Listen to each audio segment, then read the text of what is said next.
मुद्द्यामध्ये आम्ही टाकलेलं आहे की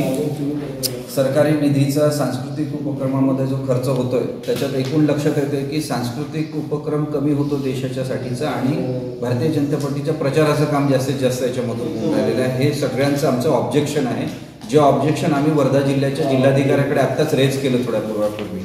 आणि त्यांना हे सांगितलं की त्याच्यातून पक्षाचा प्रचार जर सरकारी पैशाने होणार असेल तर हे कितपत योग्य आहे आणि ॲज अ जिल्हाधिकारी म्हणून तुम्ही का करून राहिले। जर तिथे पक्षाचे लोक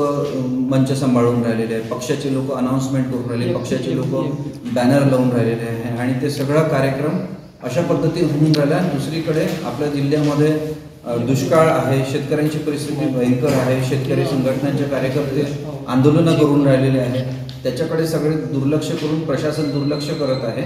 आणि नुसता यांचा जो रंगरंगोळीचा जो कार्यक्रम आहे त्या कार्यक्रमाचं महत्त्व याच्यामध्ये वाढवलं जातं, ते अत्यंत ऑब्जेक्शनेबल आहे।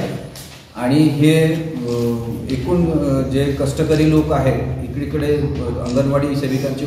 आंदोलन सुरू आहे, दुसरीकडे त्या समृद्धीच्या मध्ये जे 25 लोक गेलेले आहेत ते 2 महिन्यापासून खितपत पडलेले आहेत तिथे जे आहे तो पण मुद्दा आम्ही रेज केला। तिसरीकडे गांधी युनिव्हर्सिटीमध्ये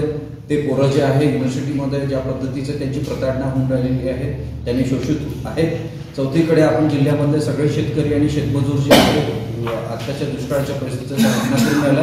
आणि अशा याच्यामध्ये राज्य सरकार आणि केंद्र शासनाच्या वतीने त्यांना मदत करण्याच्या ऐवजी जे आहे त्यांनी दिलेलं वचन पूर्ण करण्याच्या ऐवजी जे आहे रंगरंगाईचे कार्यक्रम करून राहिलेले आहेत,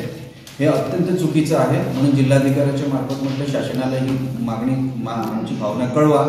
आणि अदरवाईज आम्ही हे सगळं सहन करणार नाही आणि जिल्हाभरामध्ये मोठा आक्रोश याच्यातून फुटेल।